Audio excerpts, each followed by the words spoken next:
Donc, bonjour, bienvenue à tous. Je vais commencer déjà par… Ah oui, quelqu'un répond.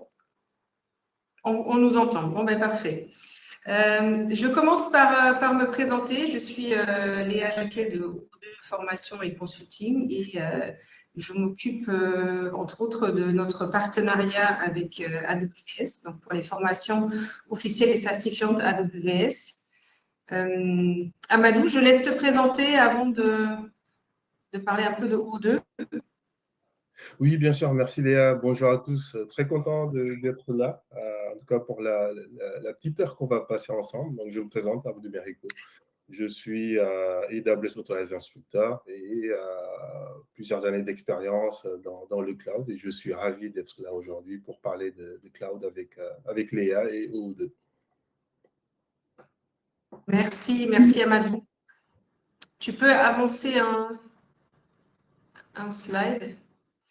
Voilà, merci. Donc, avant de rentrer dans le vif du sujet du cloud AWS, certains d'entre vous nous connaissent déjà. Je vous présente rapidement qui en est O2. Donc, O2 Formation et Consulting est un cabinet de formation et d'accompagnement d'entreprises présent en Afrique surtout et en Europe. On propose des formations sur plusieurs domaines dans le cloud, mais également d'autres sujets informatiques comme les réseaux, comme l'IA, comme la cybersécurité, la gestion de projet, les normes ISO, le management et bien d'autres. On a aujourd'hui un catalogue de formations qui est très complet avec plus de 700 formations dont 150 formations qui sont proposées avec certification à travers nos partenaires comme AWS, Microsoft et bien d'autres sur d'autres thématiques. Donc, on accompagne aujourd'hui les entreprises et organisations dans l'évolution de leurs collaborateurs, dans leur montée en compétences qui est particulièrement important avec la transformation digitale qui évolue très rapidement. Donc, quelques chiffres clés. O2 Formation forme presque 3000 stagiaires chaque année, avec plus de 500 actions de formation qui sont menées. On a un réseau d'experts avec qui on travaille. On a aussi des formateurs internes, mais on travaille surtout avec un réseau d'experts. On propose des formations en inter-entreprise et en intra-entreprise, en présentiel et en classe virtuelle. Et on a également des modules de e-learning avec certains partenaires.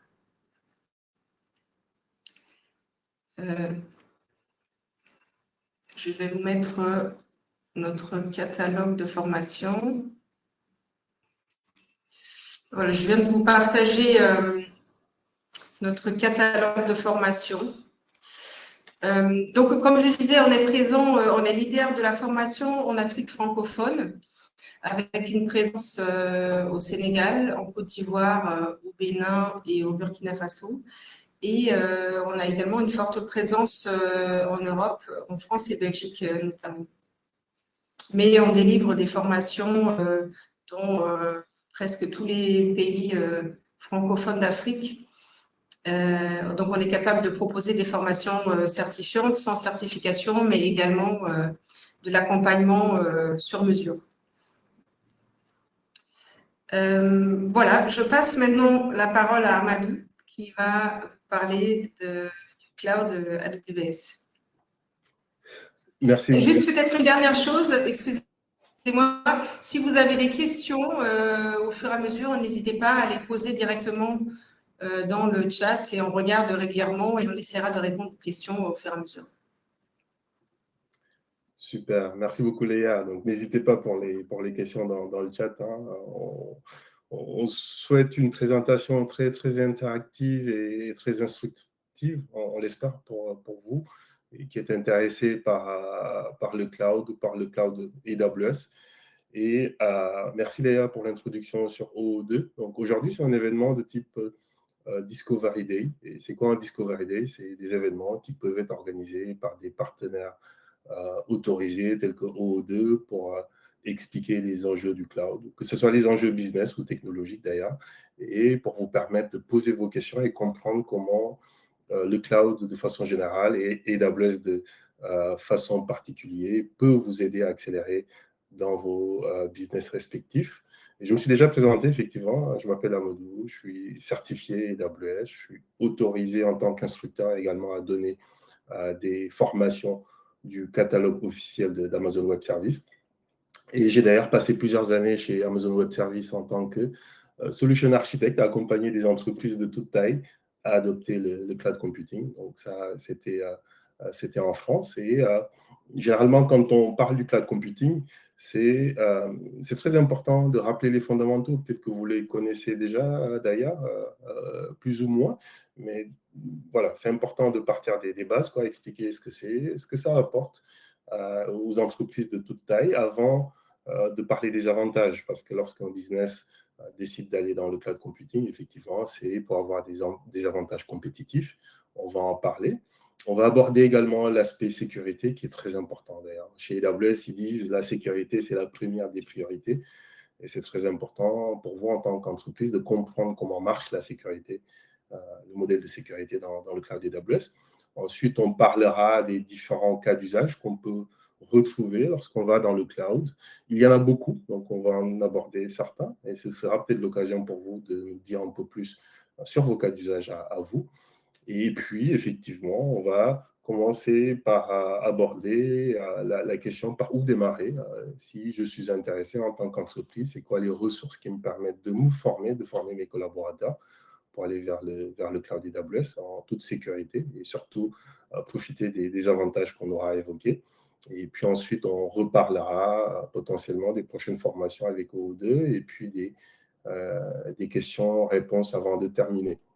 Bon, on a mis questions-réponses à la fin, mais tout le long, n'hésitez pas pour les questions, comme Léa le disait tout à l'heure. On va s'arrêter de temps en temps. Je vais m'arrêter de temps en temps pour voir les questions avec Léa et puis répondre à vos questions. Avant de commencer, un petit sondage, juste pour se mettre dans le bain, hein, pour le coup. J'aimerais bien savoir où vous en êtes aujourd'hui dans le cloud computing en termes d'adoption. Est-ce qu'aujourd'hui, dans votre entreprise, vous n'avez jamais utilisé le cloud ou est-ce que vous utilisez déjà le cloud, hein? Ça peut être de l'email, du stockage ou d'autres services. Est-ce que vous êtes déjà en avance? Vous avez déjà une stratégie cloud en place dans votre entreprise ou est-ce que voilà, le cloud, c'est tout nouveau pour vous et c'est un sujet que vous êtes en train de découvrir et donc du coup aussi, on est intéressé également de le savoir si c'est le cas. Donc peut-être juste quelques dizaines de secondes pour répondre à cette question. N'hésitez pas. Je vais essayer aussi de mettre le sondage dans l'interface. Voilà. Et je pense qu'il va y avoir une petite pop-up qui va apparaître chez vous, hein, et vous pouvez sélectionner la réponse qui correspond le mieux et puis soumettre le vote pour qu'on sache un petit peu où vous en êtes. Et je vais regarder les résultats. Alors, est-ce qu'on a des réponses, Léa? Sinon, vous pouvez... Je regarde. Oui, c'est en cours. Ouais, c'est en cours. Ouais. Ouais, c'est super. J'aime bien parce que je vois en temps réel, effectivement, que vous êtes en train de répondre et majoritairement, vous utilisez déjà quelques services cloud, à peu près 55%. Ce n'est pas étonnant d'ailleurs, hein. C'est vraiment ce qu'on voit dans le marché. Alors, par exemple, si je prends l'exemple du marché africain, effectivement, les gens utilisent déjà le cloud. Après, voilà, il va y avoir des utilisations peut-être plus spécifiques. Ça peut être du SaaS, du stockage, des emails. Un peu d'IaaS aussi. On voit qu'à 23%, il n'y a pas de cloud dans votre organisation. Donc, vous êtes intéressé de savoir ce qu'on peut faire avec. Et puis, à 18%, vous découvrez le sujet. Puis, on a 5% qui sont déjà assez avancés, qui ont déjà une stratégie cloud en place, qui est très bien aussi. Donc, on voit qu'on a une diversité dans le public, et c'est ça qui est très, très intéressant. Donc, n'hésitez surtout pas, quel que soit votre niveau, à poser votre question, et moi, je serais ravi d'y répondre. Et pour tous ceux qui ont répondu, et les autres aussi, on va commencer par redéfinir ce que sont les fondamentaux du cloud computing. Et moi, j'aime bien prendre l'exemple de l'électricité, en fait. Je pense que quand vous rentrez chez vous, vous allumez la lumière, il y a une ampoule qui s'allume, peut-être dans vos bureaux aussi. Et finalement, le fait d'avoir de l'électricité, c'est une utilisation à la demande, pour le coup. Pourquoi? Parce que moi, personnellement, ou mon entreprise ne s'occupe pas de cette partie énergie. On n'a pas de centrale électrique voilà, pour acheminer, pour utiliser cette électricité. Ce qu'on fait, c'est qu'on est plutôt abonné à un fournisseur d'énergie. Et ce fournisseur, c'est lui qui s'occupe de toute cette partie énergie. C'est lui qui s'occupe de faire en sorte que cette énergie arrive jusque chez moi. Et lorsque j'ai besoin d'allumer l'ampoule, je l'allume, je l'utilise. Et lorsque j'ai terminé, je l'éteins. Et je pense que c'est la même analogie qu'il faut avoir lorsqu'on parle de cloud computing. C'est tout simplement des fournisseurs tels qu'Amazon Web Services qui ont des décennies d'expérience dans la gestion d'infrastructures, dans le fait de fournir des services informatiques packagés à des entreprises. Et vous, en tant qu'entreprise, vous pouvez tout à fait dire, OK, je souhaite pouvoir utiliser ces services de calcul, de stockage, d'email, d'intelligence artificielle à la demande. Et donc, c'est pour ça qu'on parle d'accès aux services à la demande. En anglais, on va dire on demand d'ailleurs. Et puis, on va utiliser ces ressources informatiques selon nos besoins.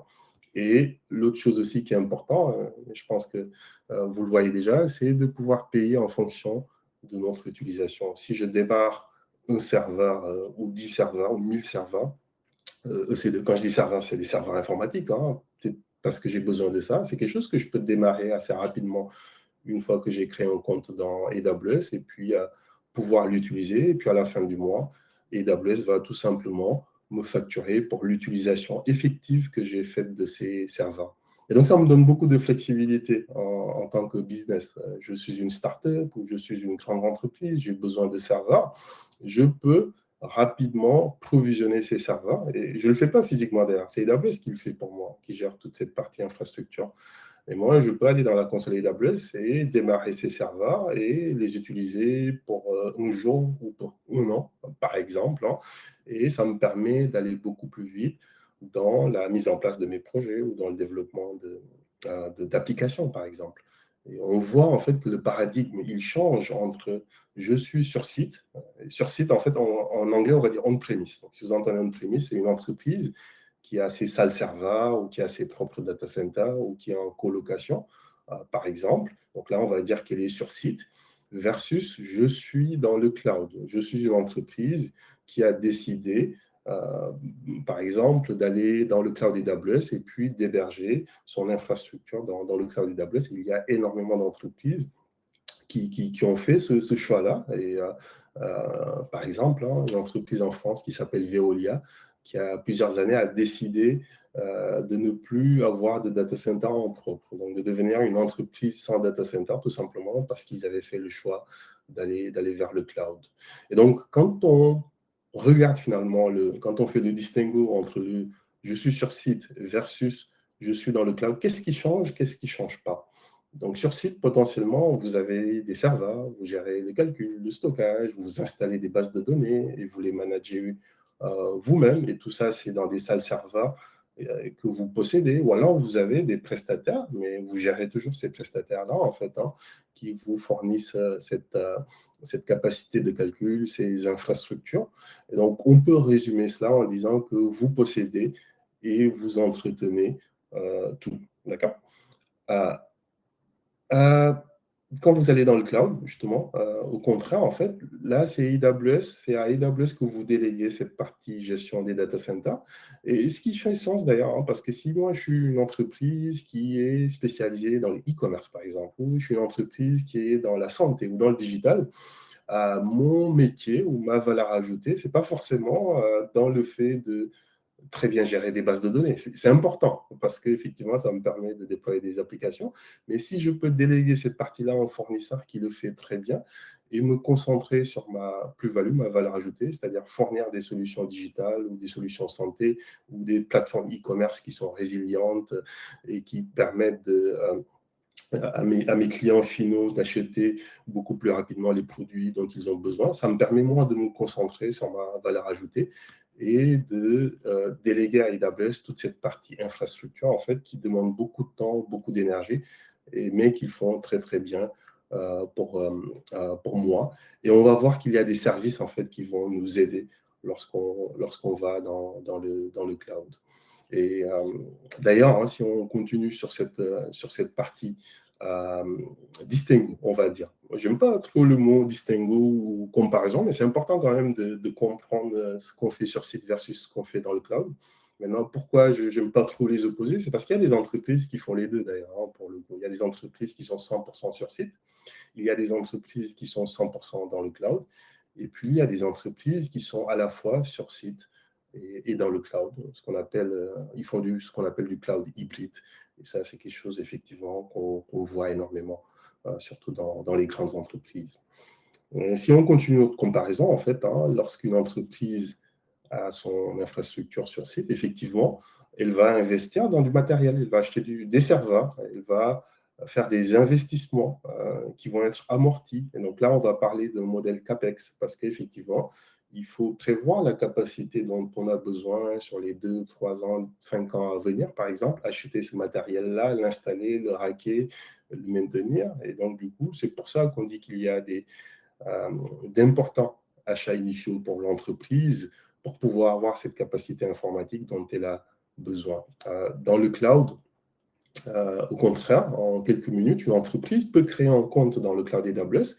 Et puis, dès que c'est fait, en fait, elle peut tout de suite commencer à démarrer des serveurs.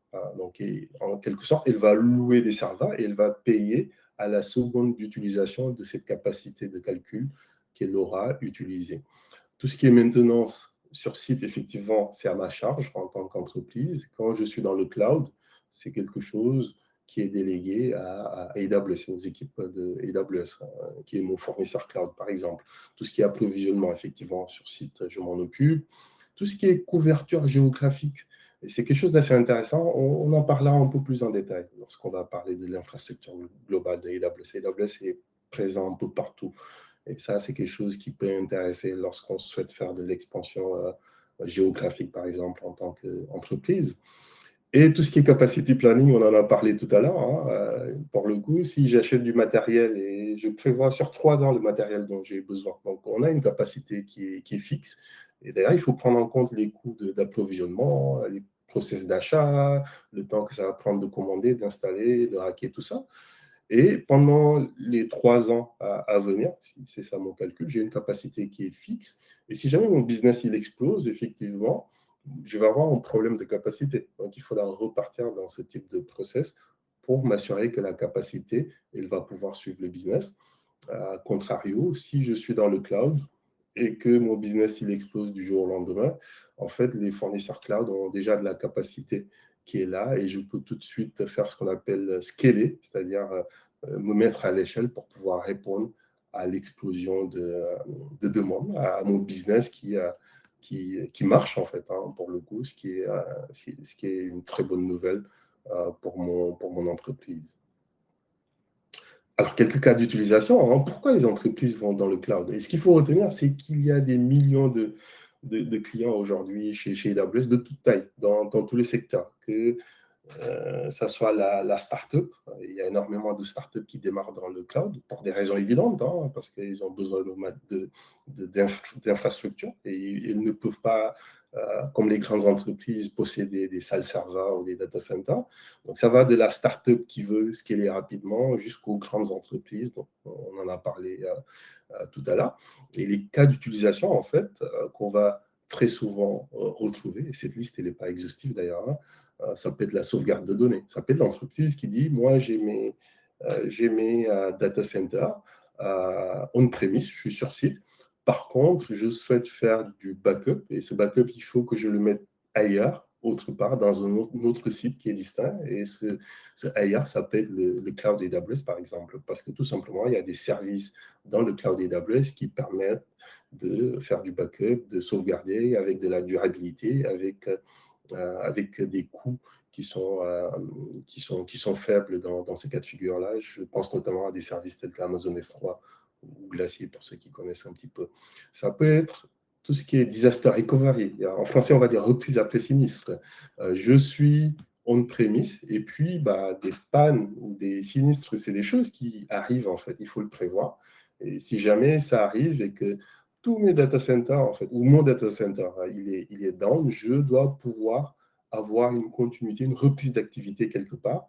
Et très souvent, on a des entreprises qui vont choisir d'avoir ce disaster recovery qui va s'appuyer sur le cloud. Mon data center, il est down, je repars dans le cloud en quelques minutes ou quelques heures. Bon, ça va dépendre de la stratégie qui est mise en place.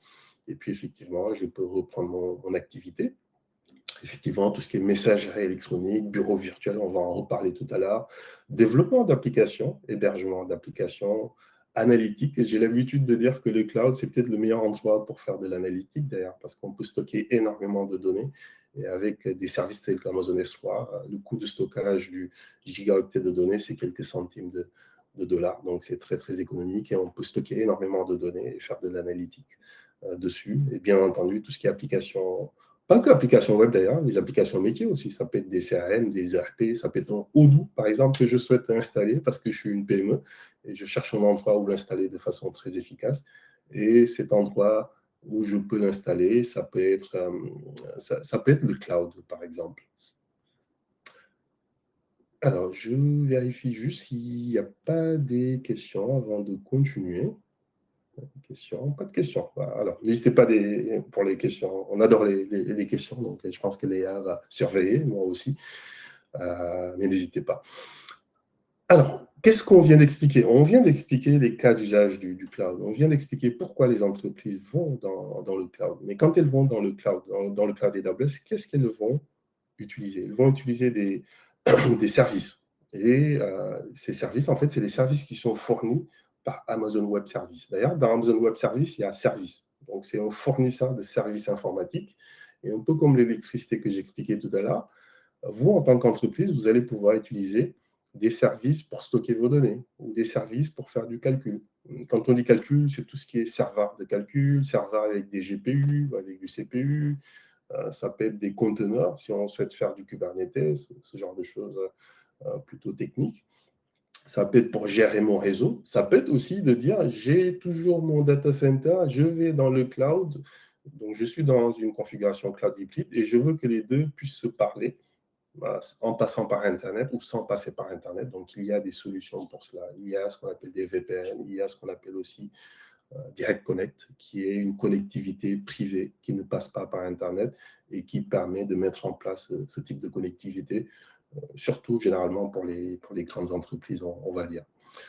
AWS, c'est plus de 200 services. Donc, ce que je vous montre ici, c'est vraiment quelques catégories. On va parler d'IoT également, on va parler de machine learning, on va parler d'intelligence artificielle, de générative AI aussi. Aujourd'hui, il y a des services dans le cloud AWS qui permettent de déployer des modèles d'IA générative, ce qu'on appelle des foundation models, qui vont vous permettre potentiellement de développer des applications d'IA générative. Et d'ailleurs, on retrouve plusieurs foundation models des grands fournisseurs tels qu'Anthropic ou Mistral AI, si on pense à la France ou OpenAI, en fait, qui sont disponibles également dans le cloud AWS pour les entreprises. On a parlé d'analyse, de big data, de blockchain. C'est également des cas de figure, des choses qu'on va retrouver lorsqu'on parle d'AWS. Je vais vous montrer tout à l'heure à quoi ça ressemble dans la console AWS pour que ça soit encore plus clair pour vous. Mais avant d'aller dans la console, juste pour vous parler de l'infrastructure, parce que c'est vraiment un point qui est important lorsqu'on parle du cloud AWS. Donc, on a bien compris qu'on peut démarrer des serveurs, on peut stocker des données, on peut utiliser plus de 200 services à la demande et on va payer pour l'utilisation qu'on en fait. Mais physiquement, le cloud AWS, il est où? En fait, il est un peu partout. Donc, tous les petits points que vous voyez sur cette carte, c'est ce qu'on appelle des régions. En fait, une région AWS, c'est vraiment une partie du monde, généralement dans un pays, bien entendu, où AWS opère des data centers. Et donc là, on voit qu'AWS est un peu partout dans le monde, bien entendu, effectivement, aux États-Unis. Il y a plusieurs régions. Ils ont une région en Amérique du Sud, à Sao Paulo. Ils ont plusieurs régions en Europe aussi, à Paris, Irlande, Madrid, tout ça, c'est des régions. Francfort en Allemagne. En Asie aussi, ils sont présents en Chine, au Japon, à Séoul, en Australie également. Et puis, bien entendu, ils sont également présents en Afrique. Si vous êtes en Afrique, ça peut vous intéresser. Ils ont une région en Afrique du Sud, à Cape Town, pour être beaucoup plus précis, depuis avril 2020. Ça veut tout simplement dire que vous, en tant qu'entreprise, si vous êtes en Afrique, vous pouvez tout à fait choisir de démarrer vos serveurs ou de stocker vos données dans la région Cape Town, donc qui est sur le continent africain. Et ça, c'est quelque chose de très important, je pense, à garder en tête lorsque vous faites les choix de la région dans laquelle vous souhaitez installer vos applications. Et d'ailleurs, quelques mots sur cette présence en Afrique. Je pense qu'il fait le lien avec OO2, qui est très présent dans l'écosystème francophone et dans plusieurs pays d'Afrique, comme Léa l'a dit tout à l'heure. La région à Cape Town en Afrique du Sud depuis 2020. D'ailleurs, ça avait été annoncé par Werner Vogel. Donc, lui, c'est le CTO d'Amazon.com. Et tout le monde était très content d'avoir enfin une région en Afrique à Cape Town. Mais il n'y a pas que la région en Afrique, en fait, il y a d'autres points de présence. On va les appeler comme ça, des AWS en Afrique. Il y a ce qu'on appelle des local zones. Donc, une local zone, on peut dire que c'est une sorte de mini-région. AWS, ce n'est pas une région parce qu'une région est beaucoup plus grande. Et une région, d'ailleurs, AWS, on va retrouver plusieurs data centers dedans. Ce n'est pas un seul data center. Quand je dis qu'AWS est présent à Cape Town, ça veut dire que AWS a plusieurs data centers à Cape Town pour des raisons de résilience. Ce qu'il faut garder en tête, c'est que AWS a également ce qu'on appelle une zone locale, une local zone à Lagos. Et cette local zone, en fait, elle permet tout simplement aux entreprises, par exemple, qui sont au Nigeria, d'être beaucoup plus proches de leurs clients qui sont au Nigeria. Donc, ça permet d'être beaucoup plus proche de certains pays ou de certaines métropole, on va dire. Et je pourrais tout à fait, moi, en tant qu'entreprise basée en France ou au Sénégal, démarrer des serveurs dans la local zone qui est à Lagos. Et ça veut dire que mon application physiquement serait au Nigeria avec une IP publique nigériane. Et donc, ça, c'est quelque chose d'assez intéressant. On a également ce qu'on appelle... Il y a une question à ce sujet, Amadou, que quelqu'un vient de poser, une question de Hervé Cassi. Est-ce une obligation de choisir le continent de notre pays? Est-ce une obligation de choisir le continent de notre pays? J'imagine la localisation. Peut-être la localisation, oui. Peut-être c'est la formulation. Donc, si la question c'est est-ce qu'il est possible, est-ce que c'est obligé de choisir un pays en fait dans AWS? Oui, et on va le voir dans la console tout à l'heure. Quand vous démarrez avec AWS, AWS est présent dans plusieurs pays via ce qu'on appelle les régions. Et vous, au moment de démarrer un serveur, quand vous dites à AWS, j'ai besoin de démarrer un serveur, effectivement, il faut choisir le pays dans lequel physiquement AWS va démarrer ce serveur. Et ça, c'est un avantage parce que ça me permet, moi, en tant qu'entreprise, de dire je veux démarrer mon serveur à Paris, ou je veux le démarrer à Cape Town, ou je veux le démarrer à Tokyo, par exemple. Et il peut y avoir X raisons pour faire ce choix de pays. Donc, j'espère que j'ai répondu. Une question un peu complémentaire à la question précédente. Est-ce que le choix de la région ou la local zone influence sur le coût de location du service? Oui, ça c'est une très bonne question. Je ne sais pas si c'est ta question, Léa, une question du public, en tout cas, très bonne question.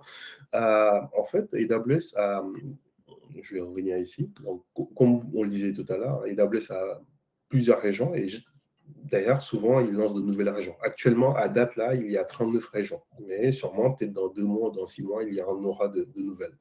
D'accord? Maintenant, effectivement, quand vous décidez de lancer un serveur dans la région de Paris versus lancer le même serveur avec les mêmes capacités dans la région Sao Paulo, effectivement, ça peut ne pas être les mêmes prix. Les régions ont des prix qui ne peuvent pas être exactement les mêmes. Bon, on ne va pas dire généralement c'est du simple ou double, mais pourquoi?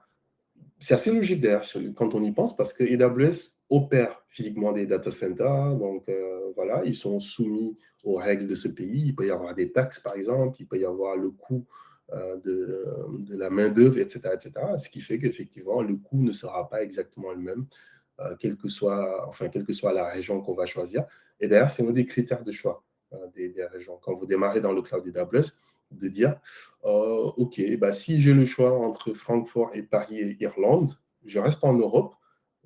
Donc ça, OK, moi je veux rester en Europe, donc ça valide ce critère-là. Par contre, peut-être je peux regarder la région où le coût est un peu plus faible et à ce moment-là, choisir cette région pour démarrer mes ressources AWS.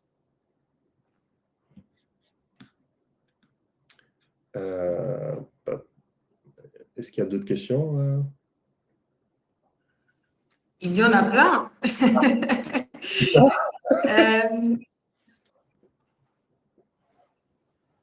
On en prend une autre Alors, oui. Alors, donc, il y avait une autre question. Excuse-moi, ça avance vite là. Donc, alors, comment AWS structure-t-il son accompagnement pour passer d'une logique lift and shift à une véritable transformation cloud native? Et quels indicateurs de succès business recommandez-vous? Time to market, TCO, agilité. C'est une très bonne question, une question tellement large que c'est difficile de répondre en juste 60 secondes, vous l'imaginez bien. Mais je vais essayer de vous donner quelques éléments de réponse et on sera ravis en fait de développer encore plus dans cette réponse. Déjà, généralement, je pense que ce qu'il faut savoir, c'est que AWS a l'habitude, pour le coup, d'accompagner des entreprises, quelle que soit la taille, à migrer dans le cloud AWS. Il y a des méthodologies pour ça. Donc voilà, il y a des programmes de migration. Je pense notamment au programme MAP. Il y a également des architectes qui vont vous accompagner, donc qui peuvent vous accompagner pour voir aujourd'hui où est-ce que vous en êtes. Est-ce que vous migrez d'un autre cloud provider ou est-ce que vous êtes on-premise, et qui vont vous aider à mettre en place un business case. Parce que quand on parle de migration, ce qui est déjà important, c'est de dire, OK, pourquoi on migre, qu'est-ce qu'on va gagner et quels sont les indicateurs qu'on souhaite suivre. Donc voilà, il n'y a pas une réponse universelle, c'est vraiment de dire, OK, moi, en tant qu'entreprise, on va travailler sur un business case de migration qui va nous permettre de valider à notre direction et qui va montrer quels sont les indicateurs à suivre et surtout quels sont les gains qu'on souhaite avoir avec cette migration. Et les gains, on va en reparler un peu plus tard dans les slides. Ça peut être de dire on veut réduire le TCO, donc ça peut être un indicateur à suivre. Ça peut être de dire on veut accélérer le time to market. Ça peut être de dire on veut développer de nouveaux use cases.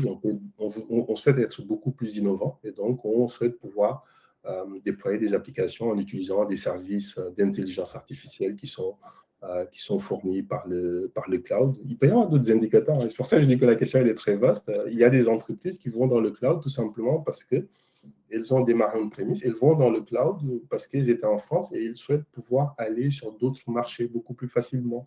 Et on disait tout à l'heure qu'AWS a des régions un peu partout dans le monde. Et donc, moi, en allant dans le cloud AWS, ce que j'ai déployé dans la région Paris, je peux assez rapidement le déployer dans une région aux États-Unis, en fait. Avec l'automatisation, ça va très vite. Et donc, ça me permet d'avoir une expansion géographique beaucoup plus rapidement en tant que business. Et ça, on le voit avec les startups et les scale-up. Donc, une réponse très courte et très, voilà, on pourra développer, c'est vraiment de dire, en fait, il y a une approche de migration. Voilà, il y a des méthodologies, il y a des accompagnements. Il peut y avoir d'ailleurs des crédits aussi qui peuvent, sous certaines conditions, avoir avec AWS, qui peuvent être débloqués pour aider des entreprises, des startups ou des grandes entreprises à migrer dans le cloud AWS. Et surtout, généralement, en fait, le sujet de migration va partir de vous, de votre business, de vos use cases et de ce que ça va vous apporter in fine. On avance un petit peu, après on prend d'autres questions ou comment tu vois? Je peux peut-être dernière question parce que je vois que, en tout cas, cette question de région. Ouais, ok. Une question sur la région. Allez. Il y a plusieurs questions par rapport à ça. Donc, je vais regrouper deux questions. Donc, il y a quelqu'un qui habite au Congo qui demande quel avantage il aurait de choisir un serveur dans la région de Cape Town plutôt qu'à Paris. Et donc, en complément, quelle est la région qui semble la plus chère et la moins chère? Ok, alors donc pour la question qui dit je suis au Congo, quel avantage d'aller sur Cape Town plutôt que Paris? En fait, ça va dépendre de vous. Et je vais vous donner les 4 critères de choix d'une région. Voilà. Le premier critère, généralement, que vous devez regarder, c'est la latence. Est-ce que la latence est importante pour vous? Donc, si vous installez vos applications dans Cape Town, est-ce que ça va vous offrir une meilleure latence que de l'installer à Paris? Et souvent, la latence, c'est pas juste, effectivement, c'est le pays d'à côté. On sait que les choses passent par des câbles, etc., etc. Donc, il y a des autoroutes de l'Internet. Donc, pour certaines entreprises, le premier critère, c'est la latence. Donc, ça, c'est quelque chose que vous pouvez tester. Il y a des outils pour tester les latences. Deuxième critère, c'est les services qui sont disponibles. Donc, j'ai expliqué que AWS, c'est plus de 200 services qui sont disponibles. Tous les services ne sont pas disponibles en même temps dans toutes les régions. Donc, il peut y avoir des services qui ne sont pas encore disponibles dans certaines régions. Et donc, ça, c'est quelque chose également à vérifier au moment de choisir entre Cape Town et Paris. Est-ce que le service que vous souhaitez utiliser, il est disponible dans Cape Town ou dans Paris? Si on passe dans des services tels qu'Amazon EC2 qui permet de démarrer des serveurs, ils sont disponibles partout. Par contre, s'il y a des nouveaux services qui sont lancés par AWS, il se peut qu'ils ne soient pas disponibles partout tout de suite. Ça peut être le deuxième critère. Le troisième critère, on en a parlé, c'est le prix. Les régions n'ont pas exactement les mêmes prix. Et donc ça, ce qui est intéressant, c'est qu'AWS a une tarification qui est publique. Donc vous pouvez tout à fait aller dans la documentation sur le site officiel d'AWS et puis comparer les prix entre les deux régions et puis voir quelle région est la moins chère par rapport à ce que vous souhaitez utiliser. Et je pense même qu'il y a des sites tiers qui permettent de faire cela de façon beaucoup plus simple. Et le quatrième critère, c'est la réglementation.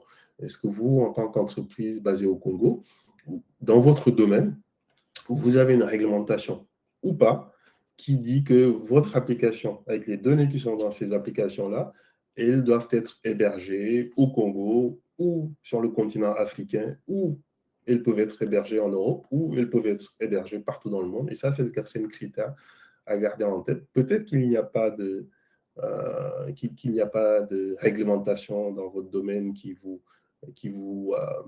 oblige à quoi que ce soit, ou peut-être que l'application que vous êtes en train de développer, il n'y a pas de criticité, il n'y a pas de données critiques. Bon, dans ce cas de figure, j'ai envie de dire, voilà, vous pouvez choisir la région de votre choix, ou peut-être qu'à contrario, il y a une réglementation, il y a des choses qui vous obligent, et à ce moment-là, effectivement, peut-être que ce sera Cape Town pour rester sur le continent africain plutôt que Paris.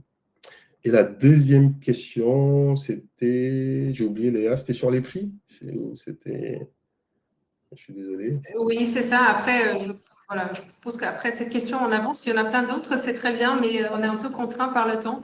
Donc après, voilà, il y avait la question, quelle est la région la plus chère ou la moins chère? Oui, donc ça, pareil, il y a des sites, je pourrais le retrouver un peu plus tard, je ne l'ai plus en tête, mais tout à l'heure, je vais voir si je peux le retrouver. Mais si vous tapez sur Google, comparer les prix des régions AWS, il y a des sites qui vous permettent de comparer facilement les prix, comme on le disait tout à l'heure. Maintenant, je ne pourrais pas vous dire tout de suite là quelle est la région la plus chère. Je ne veux pas dire de bêtises, mais je sais que la région, par exemple, à Sao Paulo, elle est quand même assez chère, généralement par rapport aux autres régions. Pour ne pas la citer. Pourquoi? Parce que les taxes sont plus élevées à Sao Paulo, au Brésil. Et donc, généralement, quand je veux donner l'exemple d'une région qui est un peu plus chère, je mets Sao Paulo et puis je montre Paris, et puis on voit tout de suite la différence entre les deux. Et donc, c'est un exercice que vous pouvez tout à fait faire de votre côté. On va avancer un petit peu, et puis on reprendra d'autres questions. Effectivement, ça passe très vite et ça montre que le sujet vous passionne. Et avant d'aller plus loin, moi, ce que je voulais quand même vous montrer, c'est à quoi ressemble la console AWS. Donc, ça permet un peu de matérialiser tout ça. Et là, moi, je suis dans mon compte AWS. Et donc, la partie que vous n'avez pas forcément vue, c'est la partie où moi, je décide d'aller sur le site d'Amazon et puis de dire, je vais créer un compte pour mon entreprise. Donc, je crée le compte, il faut un email, il faut une carte bancaire, effectivement. Donc, c'est comme ça qu'on est facturé pour l'utilisation qu'on fait des ressources AWS.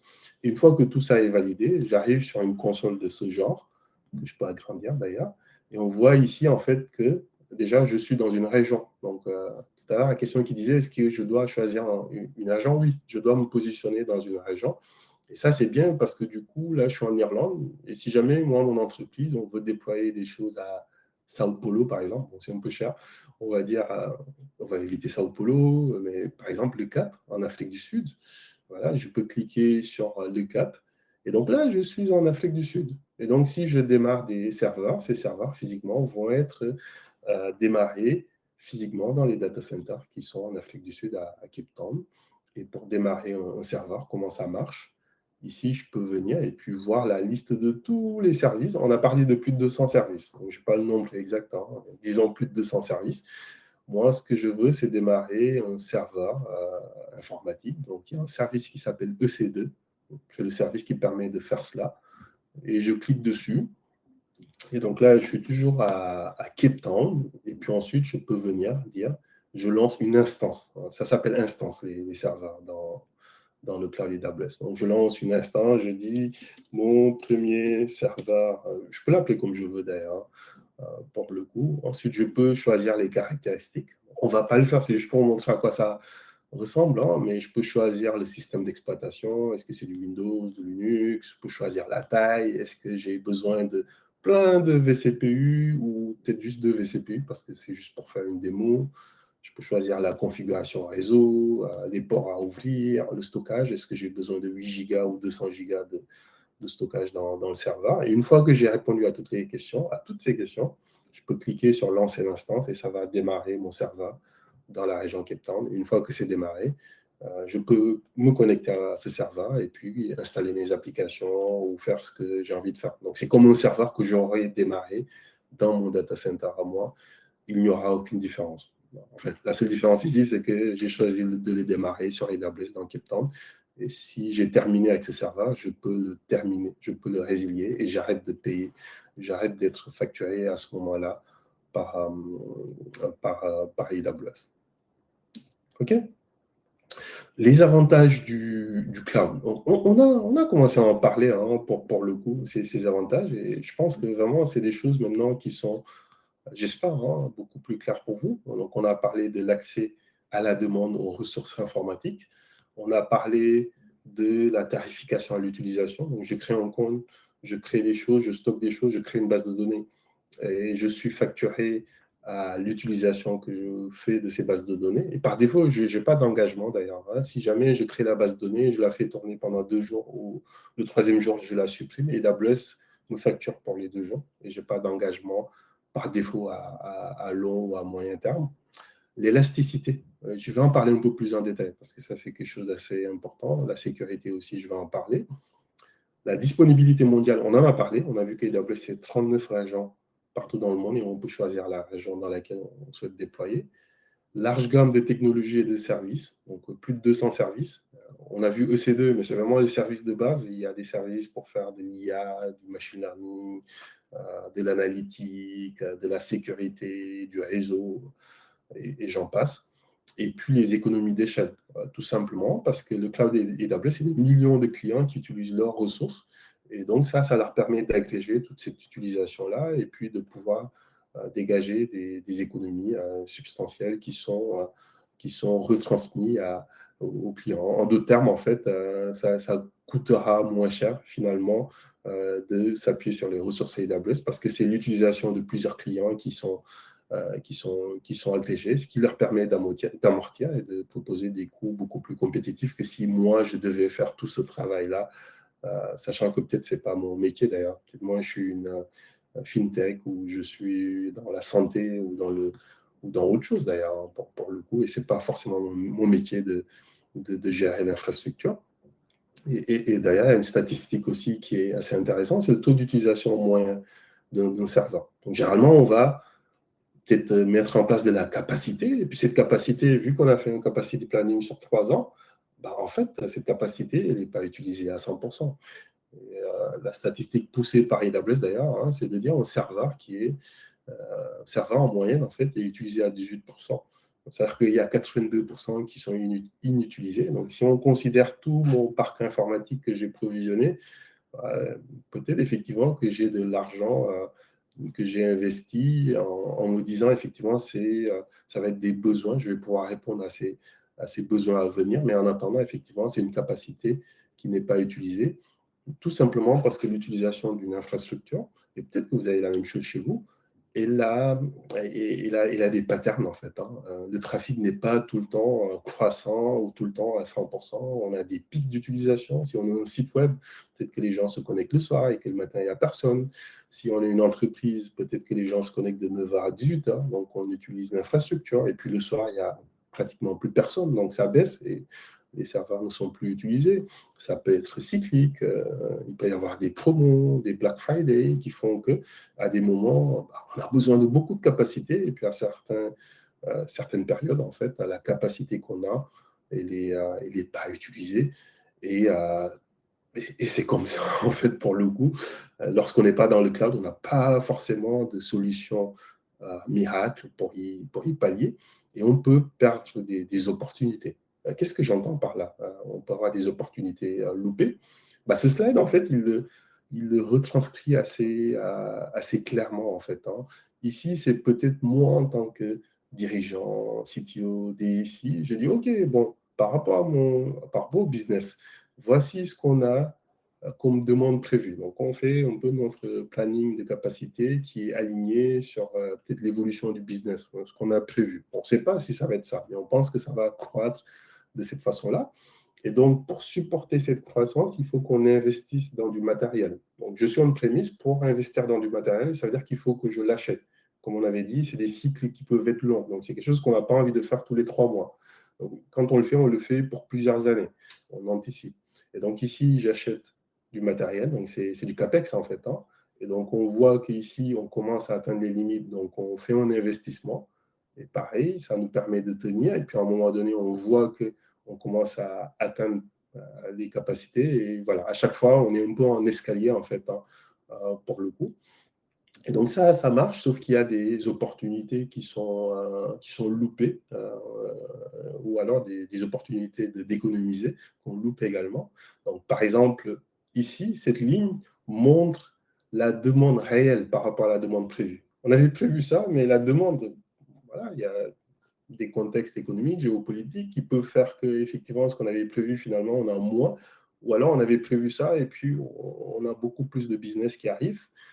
Donc ça, c'est quelque chose qu'on peut essayer de prévoir, mais ça peut changer du jour au lendemain.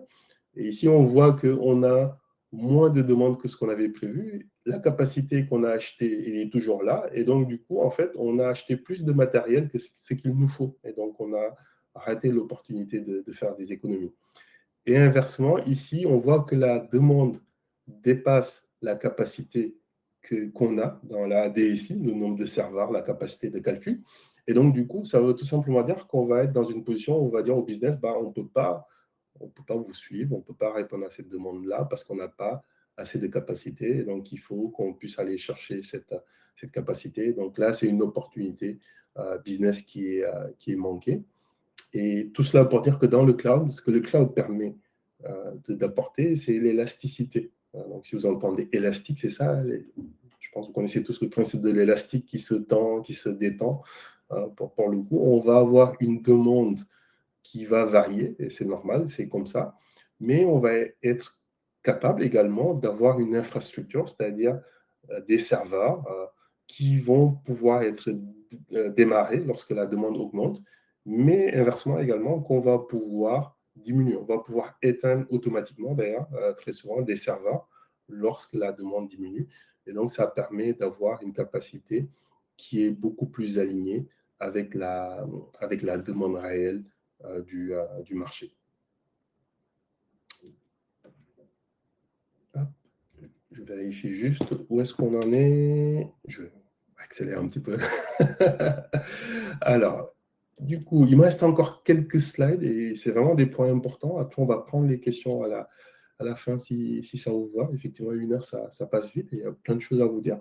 Et dans ces choses qu'on souhaite vous dire, un point qui est très important, c'est la sécurité du cloud. Donc, la sécurité du cloud, c'est vraiment la première priorité de AWS et c'est vraiment ce qu'ils affirment, ce qu'ils poussent. Ça doit être également votre première priorité. Et il y a quelque chose à comprendre quand vous allez dans le cloud, c'est qu'il y a AWS a ce qu'on appelle un modèle de responsabilité partagée. C'est-à-dire que la sécurité, ce n'est pas juste le travail d'AWS. AWS dit qu'ils assurent la sécurité du cloud. AWS se charge de protéger l'infrastructure cloud, les régions, les data centers. D'ailleurs, si vous dites à AWS, est-ce que je peux aller visiter votre data center? Ce n'est pas possible. Ils ne font pas de visite de data center parce que voilà, il y a pas, c'est pas dans la politique. Ça permet de protéger la localisation des data centers. Donc, toute cette partie infrastructure physique, l'hyperviseur, tout ça, c'est AWS qui s'en occupe, ce n'est pas vous. Par contre, quand vous démarrez une instance EC2, donc un serveur comme on a commencé à le faire tout à l'heure, une fois que c'est démarré, patcher l'OS, installer des antivirus, installer une application, s'assurer que c'est chiffré, tout ça, ça c'est votre responsabilité parce qu'en tant que client, vous êtes responsable de la sécurité dans le cloud. AWS est responsable de la sécurité du cloud. Vous allez être responsable de la sécurité dans le cloud, installer des antivirus, chiffrer les données. AWS vous met à disposition des outils et des services pour faire cela, mais c'est votre responsabilité. Et donc, c'est ça le modèle de responsabilité partagée. Et ce qui est intéressant ici, c'est qu'on peut s'appuyer sur la sécurité du cloud qui est gérée par AWS et qui s'exprime de plusieurs façons d'ailleurs. Hein. Aujourd'hui, quand on regarde un fournisseur tel qu'AWS, c'est plus de 70 certifications et attestations mondiales. Donc, juste du fait que moi, en tant qu'entreprise, je vais déployer des applications dans le cloud AWS, c'est-à-dire que je m'appuie sur une infrastructure qui bénéficie de plus de 70 certifications, attestations mondiales. Hein. Donc là, il y a les logos. C'est quelque chose de public aussi que vous pouvez trouver sur le site d'AWS. Et on va parler de PCI DSS, par exemple, si vous êtes dans l'industrie, enfin, si vous faites du paiement, par exemple, dans des solutions de paiement sur votre application. On va penser, par exemple, à HDS, si vous hébergez des données de santé. On va penser à IPA, à FISMA, voilà, il y en a ISO X, parce qu'il y en a beaucoup aussi.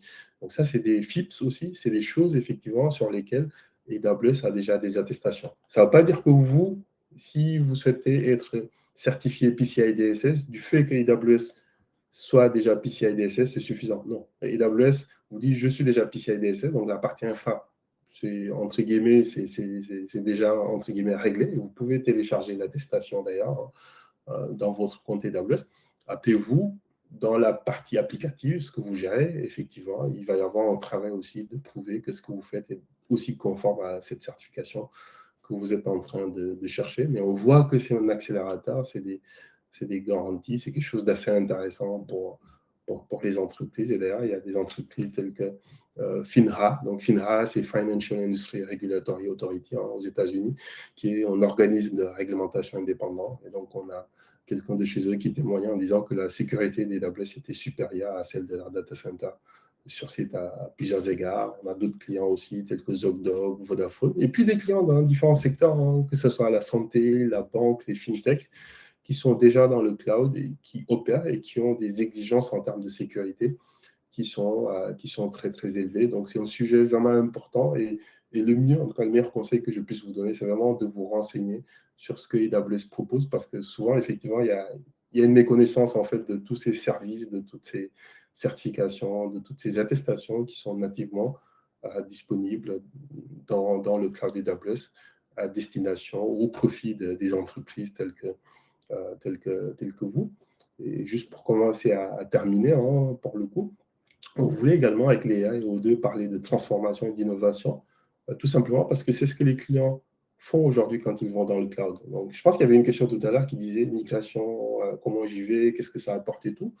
Ce qu'il faut savoir, c'est qu'effectivement, il y a beaucoup d'entreprises qui vont dans le cloud et un des premiers drivers, c'est la réduction du TCO, donc le Total Cost of Ownership. Donc, je souhaite optimiser le coût de possession de mon matériel informatique. Donc, ça peut être un driver, mais souvent, ce n'est pas le principal driver. Ce n'est pas un des seuls drivers, en fait, hein, qui va motiver une migration vers le cloud. Et c'est pour ça que je parlais de business case qu'il faut monter, parce que très souvent, en fait, on va chercher l'innovation. Je suis une entreprise et je souhaite être la prochaine licorne, le leader dans tel domaine.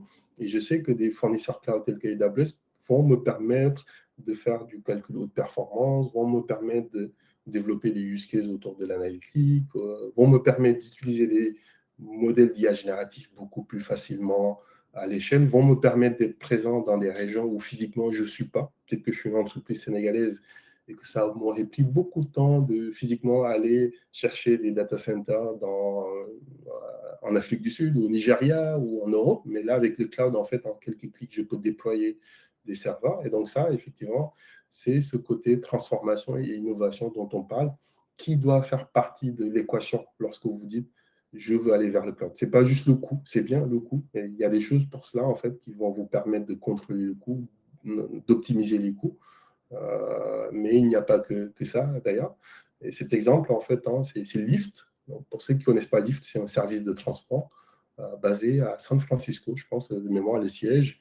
C'est un client AWS et puis ils disent qu'ils ont pu optimiser justement leur business et puis leur utilisation du cloud AWS grâce à des outils qui sont fournis par AWS qui leur permettent de suivre leurs coûts au jour le jour et puis de voir des leviers d'optimisation pour faire baisser ce coût en fait hein, et puis dégager encore plus de marge et potentiellement investir dans de nouveaux projets en fait. Et ça, c'est quelque chose d'assez intéressant, d'assez important. Un autre cas de figure, c'est Aramex. Donc, Aramex, c'est un fournisseur de solutions de logistique et de transport. Ça fait longtemps qu'ils existent, depuis 1982. Et pourquoi j'ai choisi ce use case, c'est qu'eux, ils ont déployé ce qu'on appelle un contact center. Contact center, c'est vraiment un call center, quoi. J'appelle ma banque et puis je tombe sur quelqu'un qui répond à mes questions. Et puis voilà, ça c'est un call center. Et il y a un service pour cela dans le cloud AWS qui s'appelle Amazon Connect. Et eux, ils ont utilisé ça en fait. Et puis ça leur a permis d'aller beaucoup plus vite en fait hein, dans le traitement des cas clients. Et ça me fait penser d'ailleurs à un autre cas de figure, une entreprise qui s'appelle WebHelp en France, en fait, pendant la période du Covid, il y a quelques années maintenant, hein, la fameuse période du Covid, où du jour au lendemain, il y avait un confinement et les entreprises devaient basculer de on est dans les bureaux à tout le monde travaille depuis chez soi, quoi. Eux, ils avaient la problématique d'équiper leurs collaborateurs qui basculaient en télétravail en quelques jours dans 35 pays. Et donc, comment faire cela en fait hein, ils ont utilisé un service qui permet de fournir des bureaux de travail à distance et qui est disponible dans le cloud AWS. Et donc, en 72 heures, ils ont pu basculer plusieurs milliers de postes de travail dans le cloud AWS. Et donc, ça, c'est également des cas de figure, des use cases qui peuvent vous intéresser. Par où démarrer? Après, je passe la main à Léa.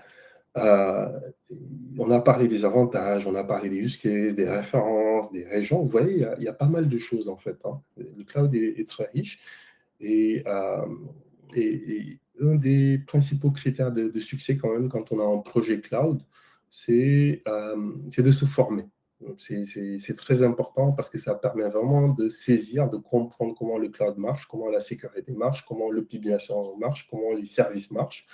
Et d'ailleurs, il y a ce sondage qui est poussé, enfin ce survey, cette statistique qui est poussée par AWS et qui indique qu'ils ont interrogé des leaders. Plus de 90% de ces leaders étaient d'accord que se former à AWS accélérait de façon significative l'innovation grâce au cloud AWS. Donc, c'est important de se former. Il y a une autre statistique dans cette étude qui disait que 87% des employés qui avaient été accompagnés vers les certifications AWS par leur entreprise étaient moins susceptibles de changer d'entreprise par la suite. Donc, ça, je pense que c'est des leviers de fidélisation, d'innovation qui sont importants à garder en tête. Donc, la formation est un no-brainer. C'est vraiment quelque chose moi, que je recommandais quand j'accompagnais des entreprises à absolument faire parce que vous allez gagner du temps. Il y a plusieurs façons de se former. On peut se former en ligne.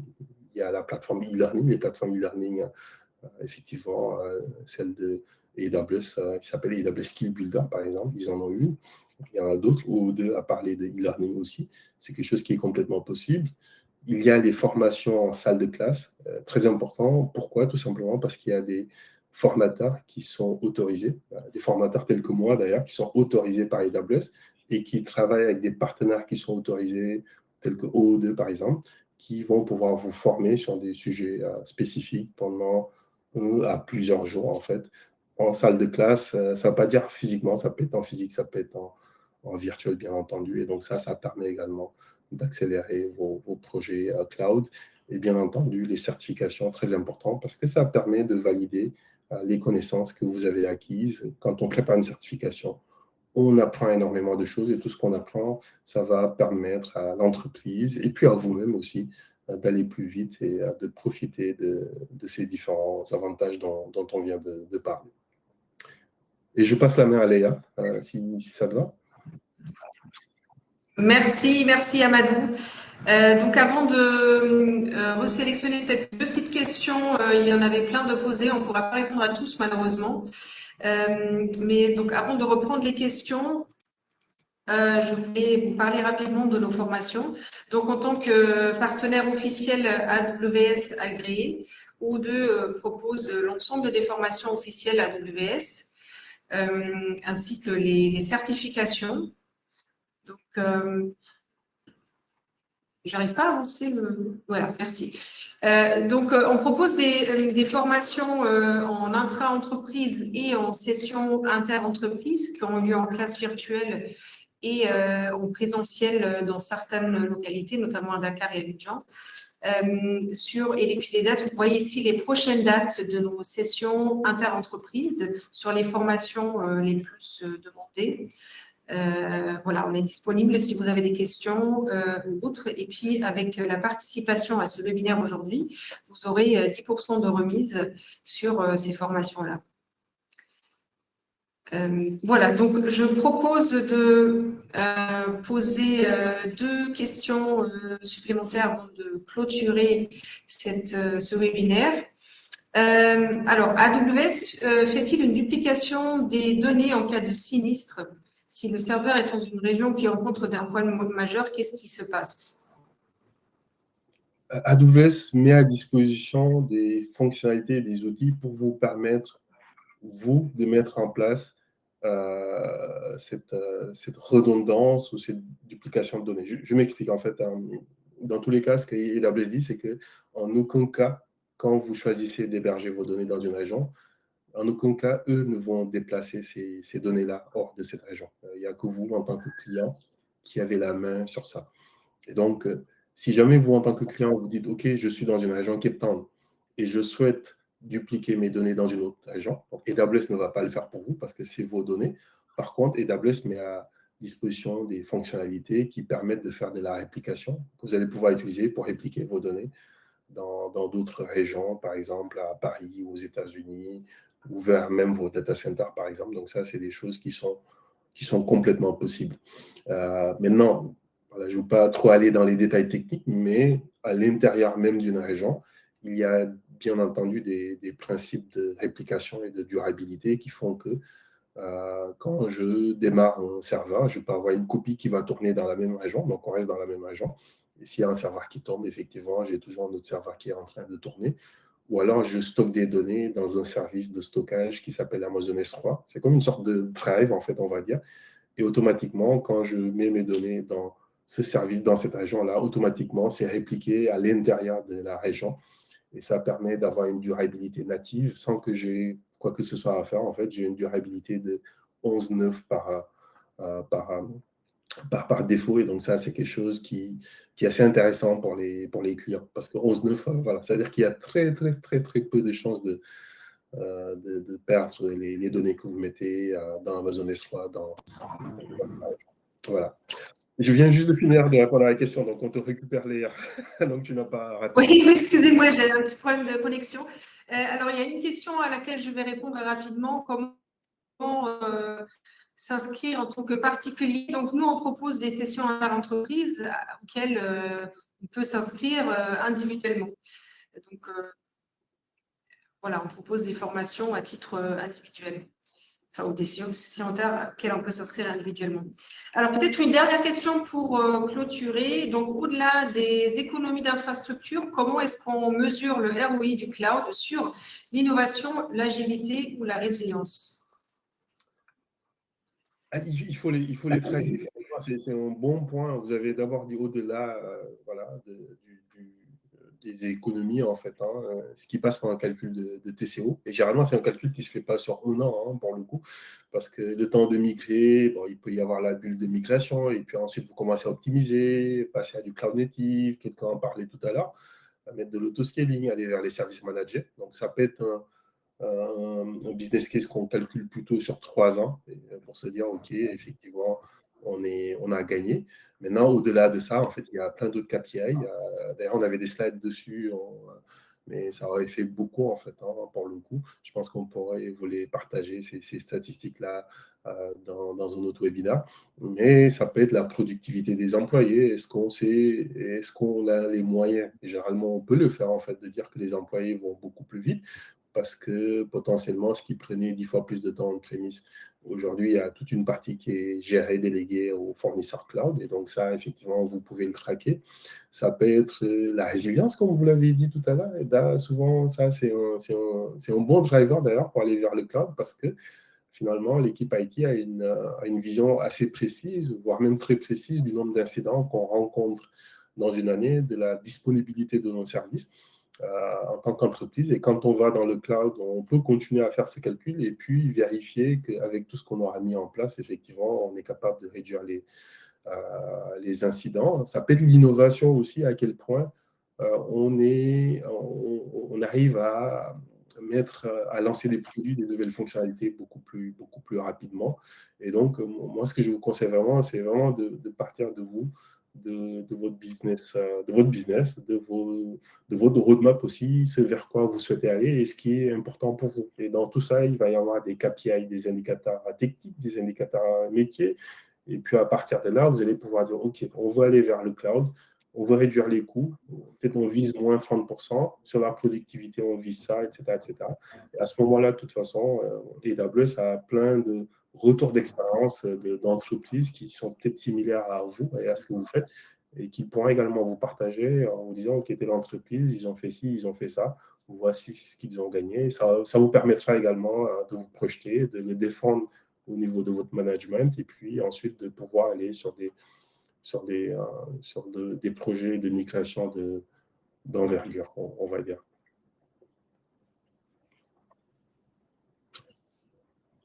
Merci beaucoup Amadou. Merci à vous tous pour vos questions, votre participation. Voilà, on a un tout petit peu dépassé le temps prévu, mais et malgré tout, on n'a pas pu répondre à toutes les questions. En tout cas, on reste disponible. Vous pouvez nous contacter via l'adresse mail là, qui s'affiche sur les slides ou vous adresser directement à votre responsable commercial si vous avez l'habitude d'échanger avec nous deux. Et voilà, on reste disponible. Merci beaucoup, merci à tous et bonne journée. Merci, bonne journée, au revoir.